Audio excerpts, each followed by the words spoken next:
കർണാടകയിൽ ദക്ഷിണ കന്നഡ ജില്ലയിൽ മൂഡബിദ്രി എന്ന് പറയുന്ന സ്ഥലത്തെ സാവിര കമ്പട ബസതിയാണിത്. അതായത് 1000 പില്ലേഴ്സ് ജെയിൻ ടെമ്പിൾ. ഈ ക്ഷേത്രത്തിന്റെ ഏറ്റവും വലിയ പ്രത്യേകത എന്ന് പറയുന്നത് ഇവിടുത്തെ 1000 പില്ലേഴ്സ് ആണ്. അതായത് ഓരോ പില്ലറും പണിഞ്ഞിരിക്കുന്നത് ഓരോ രീതിയിലാണ്. ഒരു പില്ലർ പോലും ഒരെണ്ണം പോലെ നമുക്കിവിടെ കണ്ടെത്താൻ കഴിയില്ല. അതേപോലെ ഈ ക്ഷേത്രത്തിന്റെ ഒഫീഷ്യൽ നെയിം എന്ന് പറയുന്നത് ത്രിഭുവന തിലക ചൂടാമണി ക്ഷേത്രം എന്നാണ്. ഈ ക്ഷേത്രത്തിൽ എൻട്രി ഫീ ഉണ്ട്. ഒരാൾക്ക് 10 രൂപയാണ്. അതേപോലെ നിങ്ങൾക്ക് വീഡിയോസും ഫോട്ടോസും ഒക്കെ ഷൂട്ട് ചെയ്യണമെന്നുണ്ടെങ്കിൽ മൊബൈലിന് 100 രൂപയും ക്യാമറയ്ക്ക് 250 രൂപയും അടയ്ക്കണം.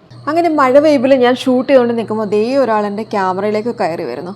ഒരു ഇരയെ കിട്ടിയ സന്തോഷത്തിൽ ഞാൻ എൻ്റെ ക്യാമറ അങ്ങോട്ട് കൈമാറി. മൂഡബിദ്രിയിൽ ഏകദേശം 18ഓളം ജെയിൻ ടെമ്പിൾസ് ഉണ്ട്. അതിൽ ഏറ്റവും ഫേമസ് ആയിട്ടുള്ള ഈ ടെമ്പിൾ പണിഞ്ഞിരിക്കുന്നത് 15th സെഞ്ചുറിയിലാണ്. മൂഡബിദ്രി അറിയപ്പെടുന്നത് തന്നെ സൗത്ത് ഇന്ത്യൻസിന്റെ ജെയിൻ വാരണാസി എന്നാണ്. എല്ലാ ജെയിൻ ടെമ്പിൾസിലും കാണുന്ന ജെയിൻ പില്ലറാണിത്. അതായത് മഹാസ്തംഭ 50 അടിയാണ് ഇതിന്റെ ഉയരം.